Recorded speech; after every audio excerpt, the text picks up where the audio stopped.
when I hear things, I hear it in my head and in my voice. So a lot of people think they aren't actually picking up information because they hear it in their own voice. But it's things that you wouldn't know or you wouldn't say. Same thing with mediumship. But some people will hear outside. That's why I say, like you, I like to teach my students that don't worry how you get it, right? Just honor what you're getting because it's not wrong. Uh,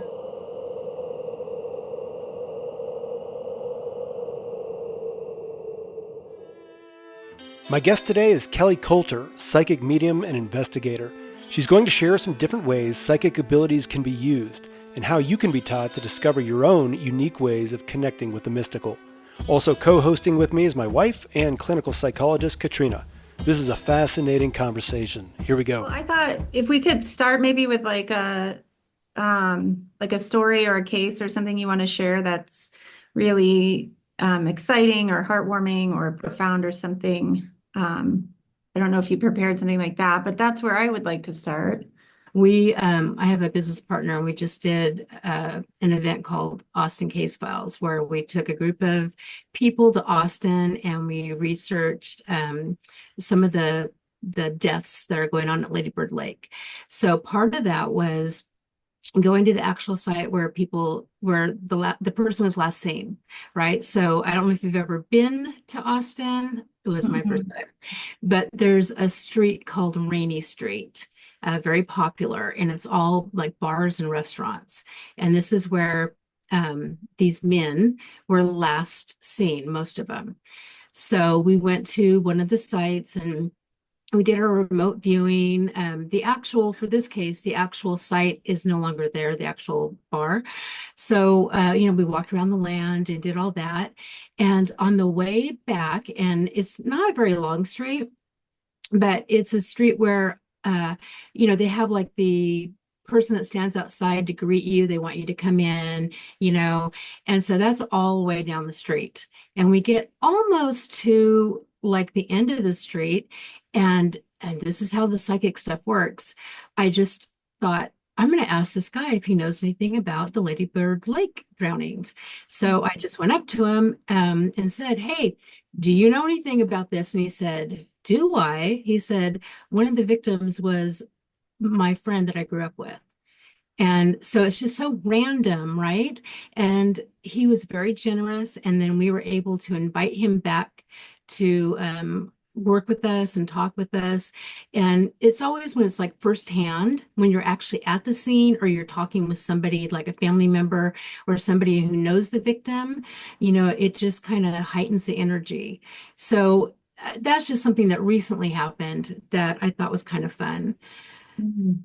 So it's really like listening to those little whispers and following through on it. Wow. Yeah.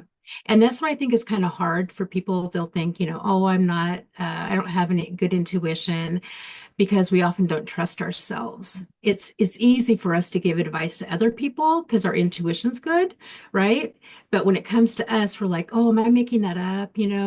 Oh, what if I walk up to that person and they shut me down?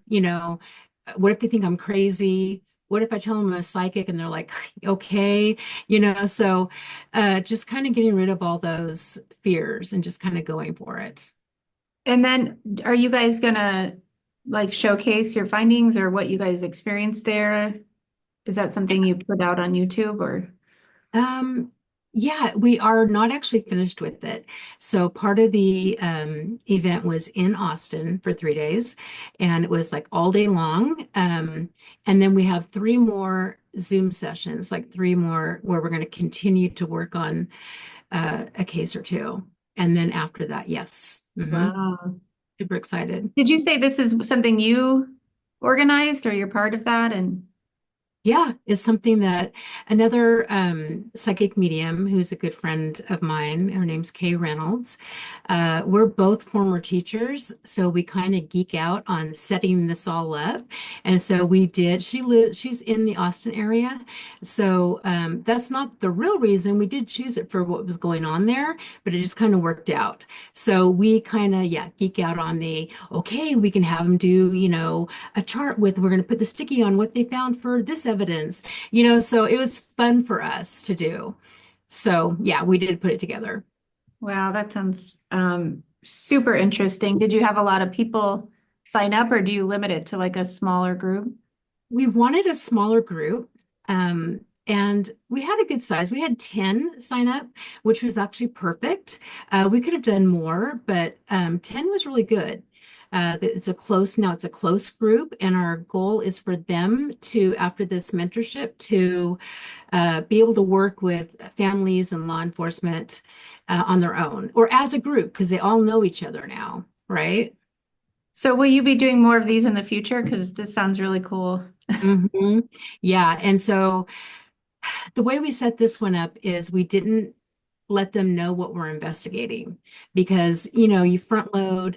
Once you get that information, you can't go back, right? So I'm sure several of them knew about these, drownings, but without going into each specific case, we didn't want them to do that. So, we have another place in mind, and yeah, I don't know if I want to share that yet. But I'll tell you what we are doing. We're looking for other places that are like this, where there's a cluster of, something going on or unsolved. This case, sometimes people will say, is the smiley face killers. I don't know if you're familiar with them. So, perhaps we'll go to another area where that's the theory as well. Or, maybe we'll do something completely different. But it's an experience and it's like super fast paced. So normally we do a mentorship and it'd be like, half a year. So this was really intense and really fun. And so, yeah, we are planning more. And then, so outside of the psychic detective work, do you do similar intensives or trainings with groups for mediumship or some of the other skills? So I do. Right now, like my focus is the psychic investigation part, and not everyone likes to do that. It's kind of a calling, I guess. But prior to that, I have things I'll do like a 4-week class on like psychometry, which is a skill you do for this psychic investigation, or remote viewing. And so you can use those for anything, for mediumship, for other psychic things that you want. So if they're not interested, so yes, intensive in that matter. Right now, I'm not doing a lot of, I have a mediumship circle that I do, but not intensive right now at the moment. Yeah. And what is, you said psychometry? Because Mhm. in our field, that's like test administration and scoring and things like that. So I'm curious what that means in your Oh, world. interesting. Yeah. So psychometry is having an object, like you think about when you go in, if you've ever been into an antique store and picked up something, you're like, oh, this has some interesting energy. And then you start, down the path. I wonder what the history is on this. It's that, but for psychic investigation, we'll use a photo. So a photo of the victim or suspected, killer, and we tap into that energy and come up with whatever we can about that person, who they were, what things they like to do, what was the situation when they went missing or murdered. We always usually start with the psychometry. So you also can use kind of like what you were talking about. You can psychometrize like writing, so if you actually had a physical letter from somebody or virtually as well, feeling into the letter, what is that? It has energy from the person that wrote it. So psychometry can be a lot of different things, but that's kind of how we mostly use it. And how does the information come to you?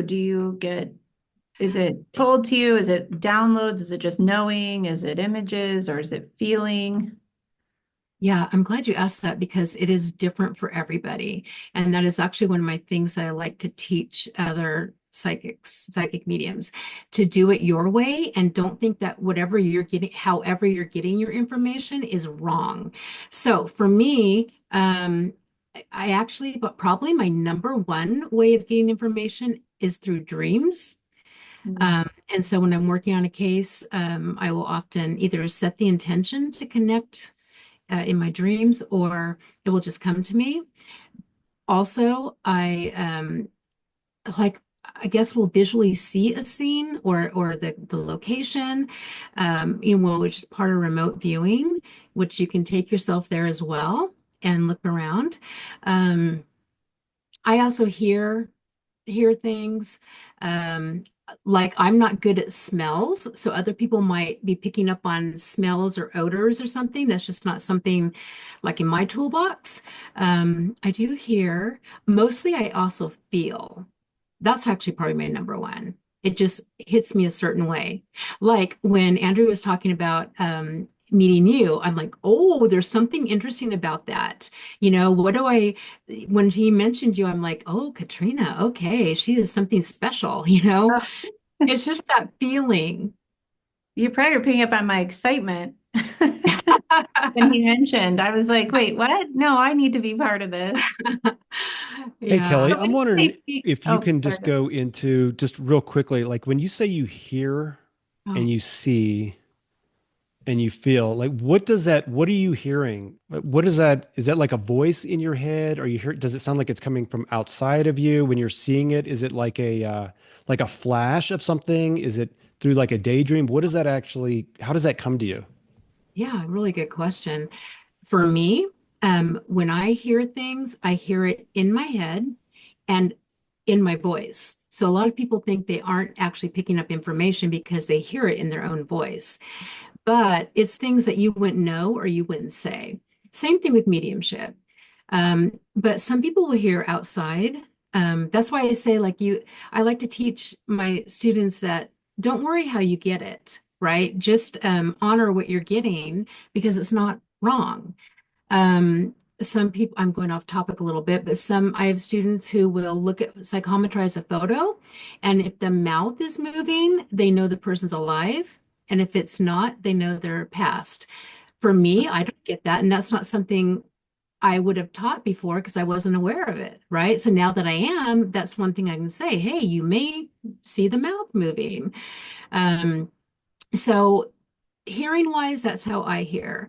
Uh, Seeing, it's kind of like a movie, I guess, in my head, but it's super fast. And so I guess I could also say it's kind of like a flash.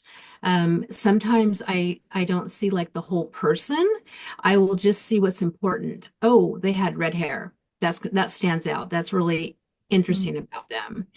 Um, Sometimes the feeling part is for me when it just like kind of hits you in the gut, and that's where I feel it. Some people will feel it like in their heart space or maybe their head space, but just knowing, like we were working on a case the other day, and I wasn't actually there. I have a group of other people that I work with, and I wasn't there. And they worked on a case, and they were talking about somebody was innocent. And right when I read that, I'm like, he's not. I feel like he's guilty, but I didn't even know the case, right? So it just that's what popped in my head. That's what I felt. So, When you say feeling, are you talking about kind of an intuition, like an energy of like a knowing? Or are you talking more about emotion, like where you feel the emotion? oh, okay. So it can be both ways. Okay. That's a really good question. So for me, it's like the knowing, like the feeling, like that feels right, like I'm on the right track. Um, and you'll pick up on things that don't feel right. And I don't know, that doesn't feel right to me. I don't think that's what happened. But you also can pick up the emotions. And I know this person, my head feels a little dizzy. I know this person, possibly was using alcohol or other drugs or medication.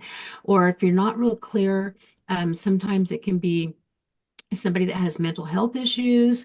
It can be somebody who has dementia you're looking for. Those are tricky, right? And some people will actually feel that they'll feel something in their chest. Maybe the person was, shot in the chest, and they'll pick that up and they'll feel that pressure there. So it can be both ways. Hmm. I actually have just a couple questions. I don't even know how to put this. It's almost like related questions. So what you're describing, obviously you've practiced this, you've refined this, you know that this is a gift for you. How did you know that? I mean, I would think that for somebody who's not aware that this is a gift and what they're feeling, they might start to think they're like a little crazy or something. Or like, how do you know which voices are coming in, or yours or somebody else's? How did you come to awareness that you possess this psychic talent? That's a super good question again. So I'm old, right? So back in the day, we did not have internet, right? So we didn't have a way to reach out and connect with other people. And when I was little, I started having visitation dreams. And I kind of thought everyone did, but then I kind of noticed that not everyone did. So you wouldn't really say anything. You didn't really have anyone to talk to. So you kind of squish it down. Some people didn't, but I did. Until for me, it was much later. All throughout my life, I've had experiences, right? Like most people who are aware of their intuition. Um, but another way that's very common for people to begin to acknowledge it again is if having something traumatic happen. It seems to kickstart it. So for me, that was what happened. I had a surgery that went wrong, and it was almost like a restart, I guess. And finally, just wanting to know, about what there was out, after life. Why do I feel this way? And then I just really, really studied hard. I went to so many classes. I took classes from different instructors, which is something I always recommend. I learned all kinds of different things, Akashic records, trance, all different kinds of forms. And I kind of stuck with what I like, what I felt like it was my, goal or whatever. So that happens for a lot of people as well. Um, some people who think they'll be afraid to say, oh, I don't know, maybe. I always say go for it. And so if people aren't sure, they can come to my, circle, and I tell them everyone in the circle is fantastic. So if you don't get anything, you don't get anything, but try. And it is something that you have to keep practicing, because it's not sure, there's people who automatically, oh, I know that this is the location, this is where they are. But um, it is honing your own skills. How do you know that? Okay, now you're going to really focus on the knowing part. How can I enhance that? Or I'm really good at psychometry. So how am I going to keep practicing that so I know I'm right, so I can keep practicing it? And so it's just kind of not being afraid to jump in. I don't know if that answers your question. Well, kind of along that question, I know you said you had another one, but so were you like when you were teaching, were you using your gifts too, or were they popping in, and like how did that work as a Right. teacher? So part of when I was talking about the traumatic event was at the end of my teaching career, but I think most teachers actually have this really good intuition, like what's going on with the student, or, where they're coming from. So I think that comes naturally to teachers. But yes, like I would have a lot of students just randomly come up to me and not know this about me and share these stories that were so cool. Like I had a kid who uh, uh, I also taught special ed at the end. So one ear, he had no hearing in it. And he was a big history buff. He loved history. He could tell you every single thing about history, but he never wanted to talk about World War I because he said it gave him PTSD. And I'm like, what do you Oh, mean? wow. Yeah. And he goes, I can't, it just takes me back there, he said. And he said, that's what happened to my ear. And so Okay. it's kind of bizarre things, like why do they share that with me? Probably because they feel there's something, maybe that'll understand. Um, but I did also teach in juvenile hall, and that was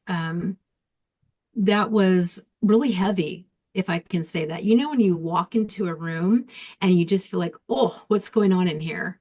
Even if it seems like it's a happy workplace, but you can still feel there's something heavy. So juvenile hall was, the classrooms were all cinder block, no windows. So you're completely going in, and you go in as a teacher thinking you're going to save all these kids. But I mean, I hate to say it, but that doesn't happen.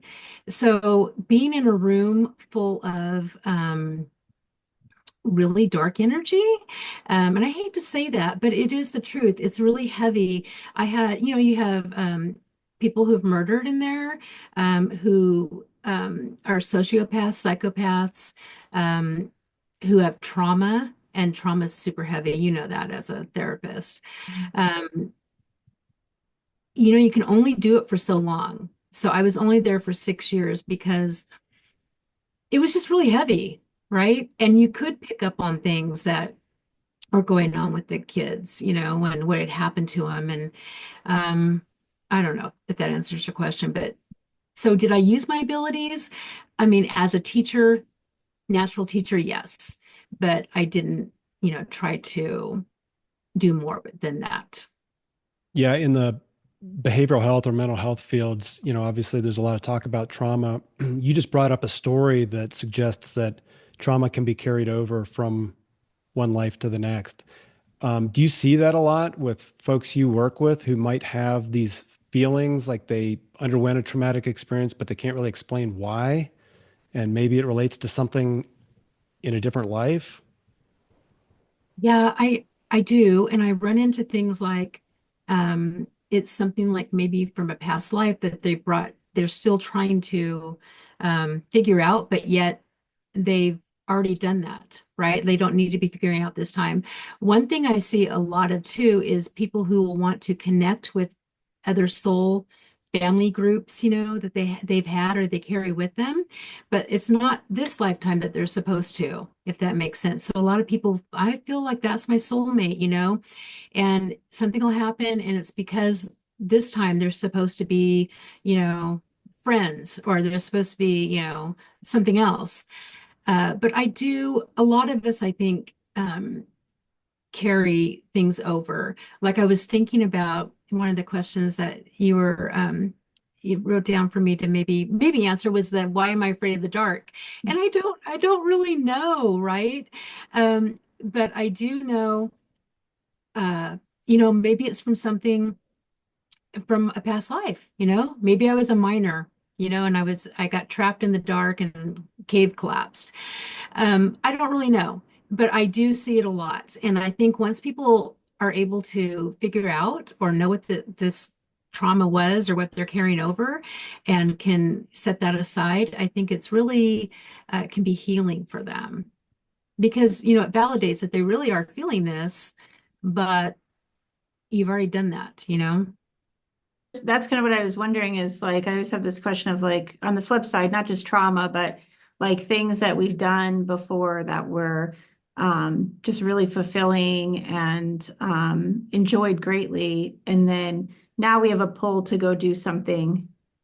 And then sometimes I wonder, is this because it's just coming in from before? Or is this something I really want to do? Does that make sense? Kind of what I'm Yeah. asking. Yeah, I think that's actually kind of a little bit harder question to answer. Um, Yeah, of course, possibly, right? And sometimes things do carry over. Sometimes you're always meant to be the teacher, Mm. but you might be teaching something different, or in a different way. But yeah, we do, I think, carry things over that feel good to us that maybe aren't, I don't know if this is true or not, but maybe that aren't going to affect something in our soul's path, if that makes sense. Like, so it's part of it, but it's not the main thing. So it's kind of okay if we still are drawn to that. That makes sense. Can I ask you a couple of questions about the mediumship and the animal Yeah, stuff as yeah. well? So I'm wondering, as a medium, do you get information when you're not wanting it? And then, or when you're not set up to be taking in that information and communicating it? And like, what do you do with that um, when that Yeah. happens? Yeah. So absolutely, I mean, it's not like you see on TV. that's, very scripted. That's, worked out beforehand. It's not like you just walk into the store and you see someone, you're going to go up and talk to them. In fact, I would actually say that's, kind of unethical because they're not asking you to do this. Um, so what do? You're out, you notice spirit. I mean, several things you could do. You could ask what they want, what they're here for. And if it's somebody you can maybe give them that information, right? In a way. If they're open to it, you could do that, of course. But I personally don't feel comfortable giving people information that they didn't ask for. So, what do I do with it? I set the person aside, the spirit aside. I'm not working right now. You'll have to convince them to go to a medium, or something like this, or visit them in their dreams or something. Yeah, so that's kind of how that happens. And I actually get a lot of people who are therapists, and they're like, every time I have a client, I'll get spirit come in. And some will, if their client's open, they know, then they will relay the information. But it's sometimes it's easy to get, okay, I have your grandma and she's wearing pearls and she wants you to get a new job. And then that's all they know. You have to go deeper, right? So it's not just a superficial, we've got spirit person here, but what is the message, or why are they here? What do they want to relay? And so it's tricky with therapy, right? It's tricky. I know we are allowed, I mean, I don't know if you are, but as a teacher, we were allowed to kind of talk about mindfulness. And so sometimes I could weave that in a little bit. I don't know if that's what you're talking about, but it's tricky. Yeah. And on your website, it mentioned animals. Yeah. Are those living pets? Are those past? Both? All Oh, of them? Okay. yeah. So a lot of times when I'm doing a mediumship reading, I'll see an animal. It'll be whatever, a dog, a cat. Or sometimes I will feel that the person in spirit wants to talk about the dog they left behind and wants to thank the person for, taking care of that dog, even though the dog was a pain, right? Or something like this. Um, Sometimes I do have people that, of course, will ask, what's wrong with my dog, or what are they doing? Like, for example, I had a lady that she said, all of a sudden, my dog is getting up on my chest. Like, whenever I lay down, he wants to get on my chest. And so, like, I just kind of like, tapped in, and I'm like, did you just have COVID? And she said, yes. And I go, he's like concerned about your breathing. She's like, yeah, I still have bronchitis. So it was a new behavior, and she didn't know why that was happening. So I do readings like that. Also, missing animals, which can be both tricky and both rewarding. As animals, they move around a lot, right? When they're missing, and then you'll have some that don't want to be found. So for whatever reason, they're going to pass, or they were only meant to be in that person's life for that short amount of time. But done quite a few, actually working on a case right now with a dog that's missing a little. And it's tricky because he moves around a lot, right? So when you get the location, then it's like, now where is he today? So yeah, so I do both. I also really feel like a lot of living animals will connect with spirit, see spirit. You might see them looking off into the corner, or they might bark out of, or they might try to come comfort you, not because they're scared, but just because it's like that connection they're trying to give the love. Other ways too. So it's super interesting. A lot of people will do like, what's wrong with my dog? Like, how do you feel? What's going on? I have to say, that that is something that I do, but that may not be one of my specialties because, I feel things, but not to an extent. So I might say, oh, I feel like something's wrong with his tummy, but I'm not going to say, oh, he has, swallowed something. If I don't feel that, I might pick up on the tummy part, but not exactly what's causing it. I don't know if that answer your question, but Uh, do you have your own pets? yes, we only have a cat right now, and we just lost a cat that was like 15. And you can cut this out if you want, but I always joke because my husband sometimes is so much more intuitive than I am, and I get envious, right? He goes, well, he goes, the other day I was back in the bathroom where the cat's food is, and he goes, and I heard Ella. I'm like, what? Why didn't you tell me? And he goes, yeah, I knew the other cat was outside. So he goes, I heard her meowing. And so I told her, I can't see you, but but we love you. And then another time he said he heard her walking on like by her bedroom and knew it wasn't the other cat. So, that can happen too. I don't know. So yes, we do have one cat and she's very naughty. Are you able to talk with her and understand your pets better, do you think? Mm, Sometimes it's hard when they're your own, kind of like when they're your own children, maybe. I actually, that's a really good question because I really haven't tried to find out what her story is.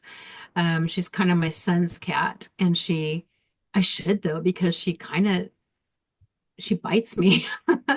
She'll like want to like get lovey and then she'll like bite me, not hard, but she doesn't like me very much. So I should ask her what's going on, girl.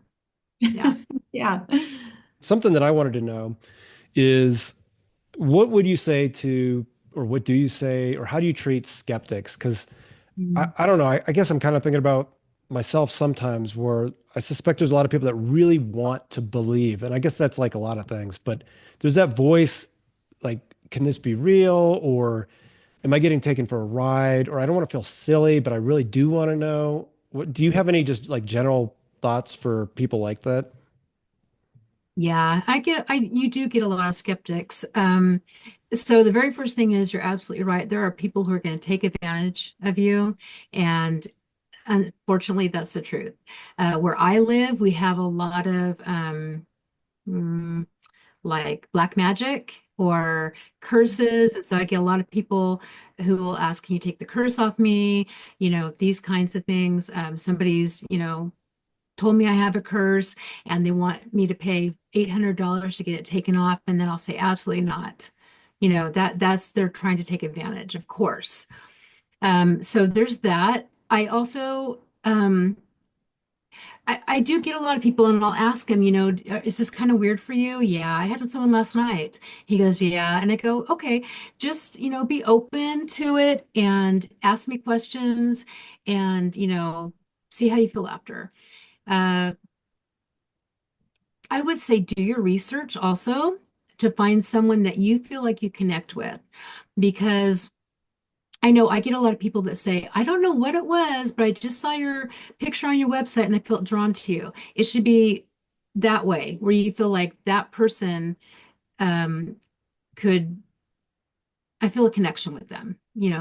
Um, what else? I kind of maybe research like how mediums get their information because we're not fortune tellers, right? So some people will want us to tell them exactly what's going to happen, um, but we have a path. We can see things a certain amount of ways, or we might see things certain ways out, but we're not always going to be able to predict the future until you're 100, right? I had, for example, I had someone that wanted to test me, this kid. And I said, okay. And he goes, well, let me ask you a question and see if you can answer it. And he says all through, texting. I go, okay, go for it. And he said, what is my favorite anime? And I'm like, oh gosh. Okay. Um, for me, my kids, all I know were Naruto, Sailor Moon, right? Those are ones back in the day. My kids are also older. And so I'm like, I go, I don't know. I go, I could see Naruto, and he goes, now you're just guessing. And I go, I'm not. That is my frame of reference. I don't know the other anime because they're not current for me. So if I were doing a reading, I might see Naruto and I might say, oh, I know that you're into anime. That might be my sign that you're into anime, but I'm not going to be able to say, probably not unless I get a name. So he thought I was making it up, and that's fine. But do your research, look at the testimonials. Um, don't be afraid. I guess those are my recommendations. Okay, this interests me. You mentioned that folks in your area want curses taken off and that kind of stuff. So you just shared a story about working with a child, and you've been a teacher, and so you kind of see the best in a lot of people. What is your view on curses, dark spirits? I mean, when you're doing this psychic investigative work, you're working with I would imagine, some pretty dark stuff. Like, Yeah. how should people understand that? Is it, so it's real, right? I mean, what is it though? Oh, that's a really good question. Yeah, so for me, as far as the psychic investigation part, my way of looking at that is I'm trying to shine light into the darkness. I'm looking at like I'm helping and trying to alleviate some of that darkness. As far as the curses, I'm gonna be really honest. I am on the fence about some of this because I did start out in paranormal investigating and I've seen some things, I've heard some things. But I also maybe don't feel that you could be cursed if you don't buy into it. A lot of that is the energy. And it's cultural where I am. So you're known. This is, oh, they're giving you the eye, and if you don't, if you see a baby and you don't touch its head, that's something bad's going to happen to the baby. It's all these things you grow up being taught. And so you believe it, right? So you might start attributing things that are bad that are happening to that. And it kind of gives it energy, if that makes sense. So I always kind of recommend just don't put any energy into it, right? But there's going to be the people that are going to say, can take the curse off. Yeah, that makes sense. We had mentioned in trading emails the topic of geology. Do you find you just mentioned your area where you live, and there's some cultural factors there. As far as like geography and geology, we live right on like a fault, a major fault. And on one side of the fault, it feels a certain way. I know it sounds really weird, but and I'm thinking, I'm trying to explain this through a geological scientific approach, and I can't. But on the other side of the fault, down below, it's a weird, strange energy. Katrina and I have talked about it before. I can't explain it. It just feels like heavy and dark. Do you have, I don't know, do you have any thoughts on just geology or geography and the energies around that you pick up on? Yeah, and I think there's a lot that we don't know. I do totally believe that the land holds energy. A lot of you'll go to the war, where they have, where a war's been or whatever, back on the East Coast, I can't think what it's called. And people will see things and feel things and hear things. I believe a lot of uh, things on native land are interesting that we don't know about. I recently have kind of come to believe that there are lots of things that we don't know about in the air, in the land, in the water, that we just don't have a name for. But I totally believe it. Just like if you go to Sedona and you feel that vortex feeling, right?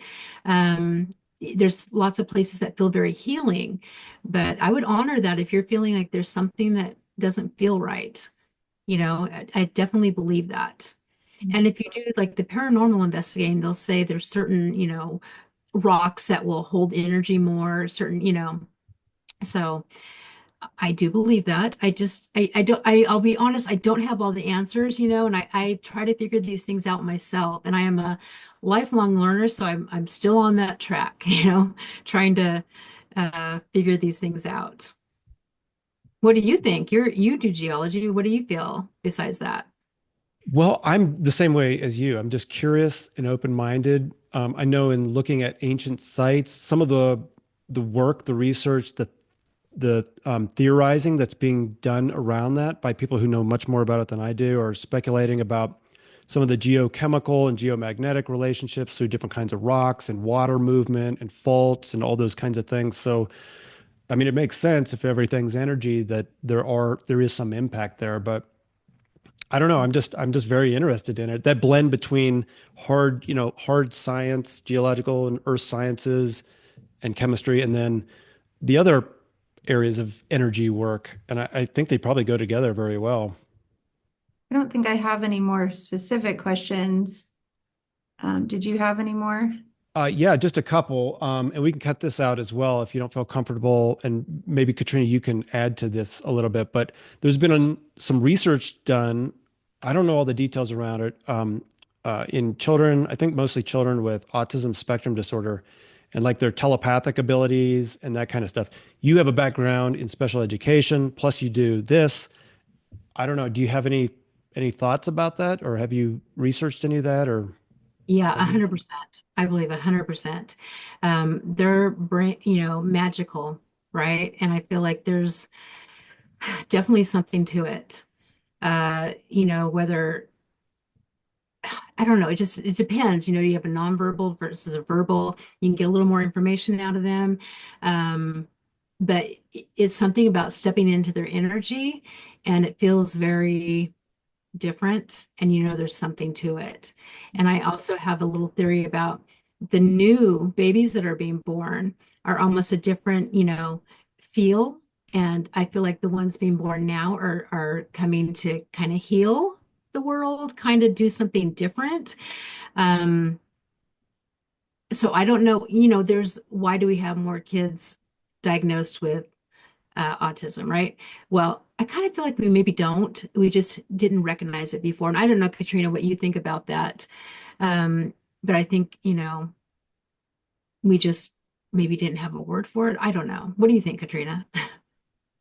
Um, well, I think since it's been opened up to a spectrum, so we're Mhm. talking about a lot of different types of children, kind of all under one spectrum. Umbrella. And so I think um, there's similarities, but there's also a lot of differences. So maybe we're giving a diagnosis for something that there's other pieces that we might be missing and that we'll discover. But working with children every day, definitely it seems like this generation coming in is wired differently in the sense of having such an inner compass and such a knowing, and it's just a different way of already knowing how they're going to be in the world. Uh, And I don't know, it's really fun to work with them one-on-one in a really safe setting and getting to see things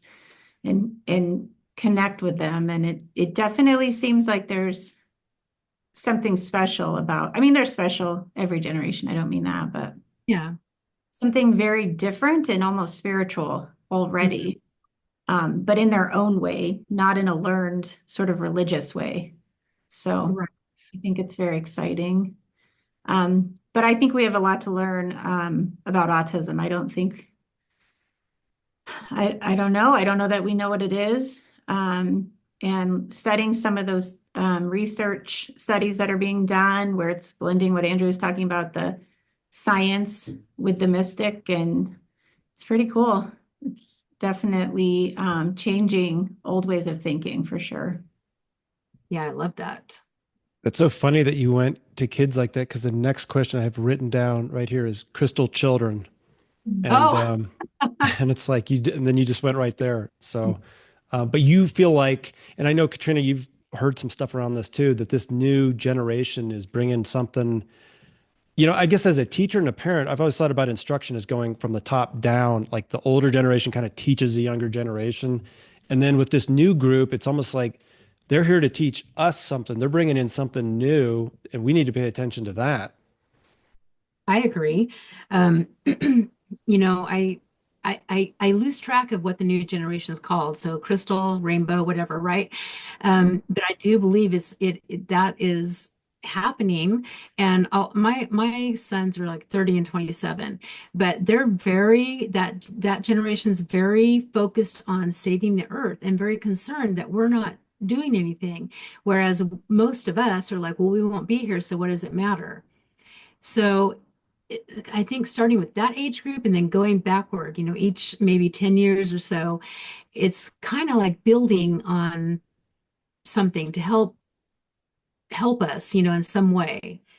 Um, and you're right. Like I almost don't like the word old souls, but you get a lot of those who are so wise beyond, their age, who know things that or feel things, who are open. And I actually believe that they will be open to call it psychic, whatever you want, intuition, um, their inner compass, what they feel, instead of being us telling them that they're wrong or they shouldn't be feeling that way.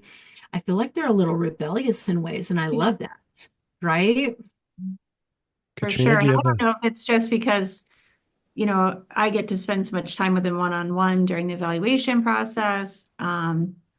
It just seems like there's a large number that are just so special. Like you can just feel that there's something very magical about them, but I don't know what you call it.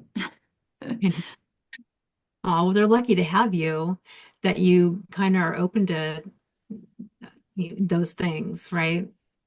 Because I know a lot of people with therapists maybe would be like, well, here's the facts. These are the facts. But I love that you are open to combining, whether you say it or not, but combining that with your other beliefs. Well, we have these discussions all the time with, a diagnosis or, it's like, is this really a problem? Because this is really kind of cool. Actually, I think it might be your superpower. Yeah. Sometimes the child's like, this is not a superpower. And I'm like, I don't know. I think it might be. I know it doesn't feel like that at school when you're working on a worksheet, but so it's kind of hard to know, like, what are we really looking at and what is this? Is this a context problem where it's the wrong environment? Or is this exactly what you need to hone your superpower? And I don't know. It's Yeah. very And I awkward. think, and that reminds me of the student I was talking about, the World War One. He didn't have hearing in one ear, but that kid was an auditory learner. Go figure, right? And so the teachers always wanted him to take notes. And I said, no, he's that distracts him, and then he doesn't get the information. And so I'd write it in his IEP. He doesn't have to take notes. And they hated me for it, right? But it was limiting him. He could verbally tell you all this. He could write it down in the test. Let somebody else take notes and he can look at them if he wants, you know? Mhm. So yeah, making him fit into our mold. I know they all just seem to be perfectly created, exactly as they need to be. It's just interesting. Mm. Anyway.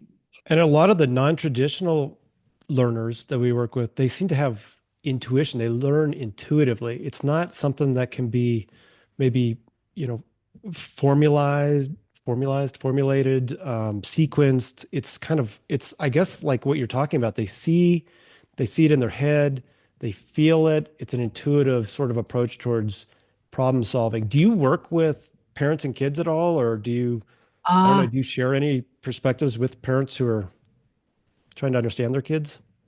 I've always wanted to do that. It's really tricky.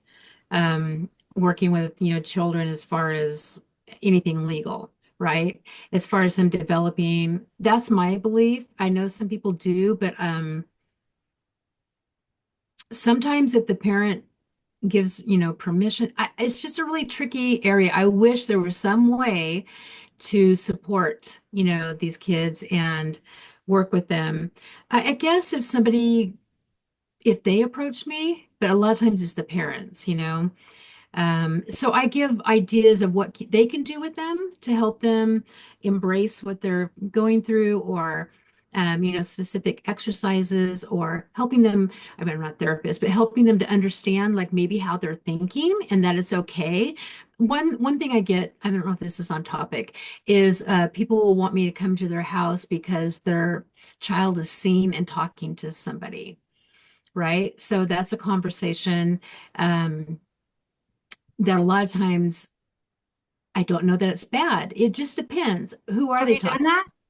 Sorry, have I done that? Yeah. Yeah, not that often, but yes. And Yeah. you're able to help them understand kind of what's going on. Yeah, and each case is different, right? Like sometimes I had maybe a little girl that said the mean man is in the mirror. Well, we probably want to get rid of the mean man, right? But if they're just sitting having a conversation, it's worth exploring, because if we shut them down, you know, perhaps, or we say it's not real, then it's like the rest of us my age, okay, and we just go on. Mhm. It's tricky. It's so tricky. There used to be the TV shows where they'd have the children and they help them with a mentor, a psychic mentor, and they would say, "Oh yeah, that's how I felt, when I was young. Here are some things you can do if you're scared. Here are some things you can do if you don't understand." So I thought that was really beneficial. I wish we had something like that. If somebody wants to do it, I'm happy to to be a part of it, but legally, I feel like I wouldn't know what to do, if that makes sense. Yeah. What would you say to adults who, maybe they had these experiences when they were younger, and then they reacted just as you said, where they just, they were told not to worry about it, it's not real, so they shut it off. And then maybe they're later in adulthood and they're curious about that. Do you, because I know some of your, the things that you work on with clients is like how to unlock your psychic potential or how to develop your intuition. What would you tell somebody who is like wanting to turn it back on or explore that? Can they live more intuitively or more psychically? What do you have any general tips or lifestyle Yeah. strategies? Yeah, if you're feeling that pull, I would say definitely explore it. And kind of like what I said before, look at different things. You may not like everything till you find what feels right for you. Don't be afraid. Find an instructor or a mentor who will allow you to do things your way, because that's one of the things that really bugged me when I first started training again. Is, in mediumship, all the females came in on the right side, all the males on the left side, but not for me. For me, they come and stand to the side. So I was always told I was doing it wrong. So I like to, and there's other people who do this too, allow the student to um, find their own way, work in their own way. I've learned so much from my students. Like I said, the mouth moving, but there's so many other things that are so cool. So don't be afraid. Practice, practice, practice, because I do believe everybody has psychic abilities. Not everyone wants to be a psychic, but you can develop your intuition, and there's lots of, podcasts or YouTube things where you can do that on your own time. But if you're really feeling a pull, it's like training. You have to really, really focus and devote a lot of time to it, because you might get the very basics. Like I said, well, I have a lady, she's wearing pearls. I know she's your grandmother. Okay, but now what? If you're doing a reading, nobody's going to want to know just that. What are you going to do for the other 43 minutes? You know, so it's developing and finding out. I guess the most thing to be short about it is don't be afraid to try. Do you find, have you ever worked with students who feel like they really want to be a psychic or they're really excited about it, but actually they don't really have any psychic abilities and they're kind of barking up the wrong tree? Or do you feel like if there's that interest there, that there's something there? Yeah, so I do get people who aren't willing, who want to automatically be psychic, who want to, be able to use their skills automatically. And so, I will encourage them, you have to keep studying. I'll give them ways to do this, but a lot of times they don't. And I tell them coming to one class a week for 2 hours is not going to help. It's not. you have to, even if you don't have a lot of money to spend, look at YouTube videos, study other psychic mediums. How do they work? What feels right to you? Practice. There's lots of things on Facebook where there's groups where they'll supply a photo and then they'll ask you to psychometrize it, and you write everything in the comments and then someone will give you feedback. Fabulous. That's practice. What if you're wrong? Who cares? Do it until you get some hits, until you figure out how you work. But it's like anything, maybe you take up knitting and you're going to try to do, you're going to do 10 minutes of it, but you're not going to be a knitter if you don't continue to learn. So you work with students. Are you accepting students currently? Yeah. Okay. Do you have any, based on your work, because you've worked with a lot of teachers, how does somebody go about finding the right teacher? Do you have any thoughts about that? Yeah, I do. And again, part of it's that looking at their website, looking at them and see how they identify with them, see if what they write in their about page feels right to them. Looking at reviews,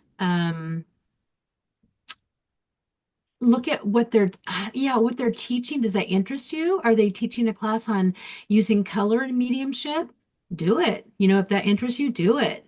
Are they teaching trance, but you don't think you're into trance? Then maybe that's not the right person for you. Try it out. Try different people until you find one or two that you feel comfortable with, who allow you to do things your way. I say, as long as you're not disabling someone or giving them, hurtful, harmful information, then there's really no wrong way you can do it. I know you're kind of pressed for time. Katrina, do you have any other questions? I was just going to ask if people wanted to book a reading or take a class, or is that all on your website? Is that the best place? Yeah, and right now, oh my gosh, my website, I'm redoing it, but yes, fingers crossed, all the buttons work. I have a Monday night circle that I do where sometimes people like to do like a discovery call, which I have on my website, where they just book a call and they ask me, where should I start? Do you think am I ready to start class? And then we talk about things that are going on with them. And then I, invite them to take a class. And the group that I have right now in there are all different levels, but they're very kind. They're willing to work with wherever level that you're at the moment. So I have that. I have some other classes coming up in the summer, which may not appeal to everybody, but I'm doing a series on missing and murdered Indigenous women, specifically on the Highway of Tears in Canada. That's actually interesting. Note, a lot of Indigenous people are willing to work with psychics, which is kind of interesting. So that's a focus that I want to focus on this summer. That may appeal to someone. I find it fascinating. I was just going to ask you to share your website, and I'll just add that in the show notes. How can people find you? Yeah, almost all super easy. Almost all my social media is mediumkellykristen.com, and Kelly with the Y, and then Kristen is IN. Yeah, so all my like Instagram and Facebook page, website. Perfect. Okay. Katrina, anything else? No, thank you so much. This was great. I really appreciate it. Oh, thank you. Thanks for having me on. It was really fun. Yeah.